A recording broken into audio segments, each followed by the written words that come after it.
बाद एक और बड़ा बयान आपको दिखाते हैं और ये लेफ्टिनेंट गवर्नर इंतजामिया के सीनियर अफसर का है, chief secretary Jammu Kashmir doctor Arun Kumar Mehta का।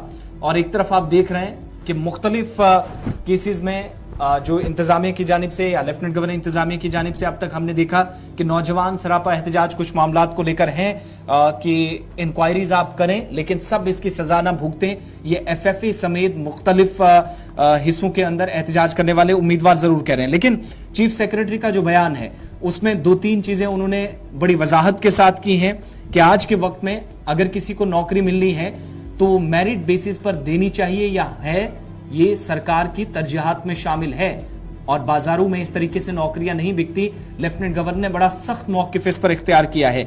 दूसरी बड़ी बात कि जिस तरीके से माजी में या कुछ चीजें नोटिस में आई, तहकीकाती एजेंसियों के नोटिस में आई या सरकार के नोटिस में आई कि अगर कहीं पर लूप होल्स हैं, खामियां हैं, कहीं घपला जो मुबैना तौर इल्जामात लगते रहे, या अगर सही साबित हुए तो उन्होंने साफ कर दिया।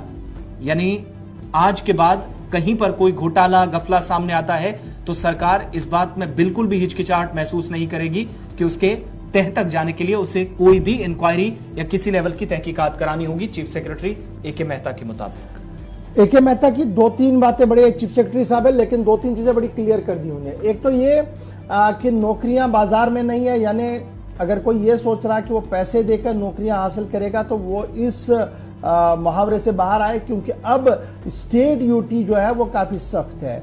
दूसरी बात उन्होंने साफ कर दी कि अगर कहीं पर भी शिकायत मिलेगी पुरानी अपॉइंटमेंट्स को लेकर भी तो सीबीआई उसकी भी इंक्वायरी करने के लिए बैठेगी और सीबीआई उसके लिए भी इंक्वायरी करेगी। इसमें स्टेट एडमिनिस्ट्रेशन का क्लियर कट ऑर्डर है।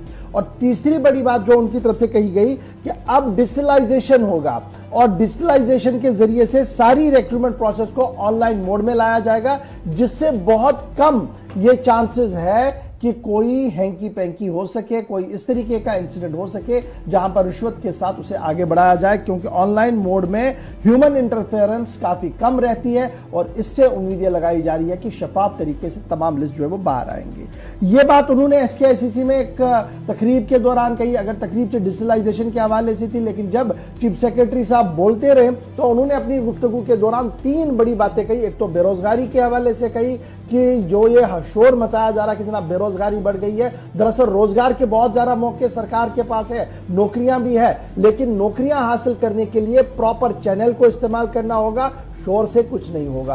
और दूसरी बड़ी बात जो बताई गई है वो ये भी साफ कर दी गई है कि आने वाले दिनों में अब सारा कुछ ऑनलाइन होगा, इसलिए प्रॉपर मोड के जरिए से ही नौकरियां मिलेंगी। बाजारों में नौकरियां खत्म हो गई हैं जिस तरीके का माजी में चलन चला था। तो ये जवाब है जी उन सारे लोगों को जो लगातार एहतजाज कर रहे थे कि जनाब ये इंक्वायरी नहीं होनी चाहिए, वो चीज नहीं होनी चाहिए। तो यहां पर कल चीफ सेक्रेटरी ने एक लाइन खींच दी, कहा कि इंक्वायरी किसी की भी होगी अगर कहीं पर भी कोई भी शिकायत मौसूल हुई है।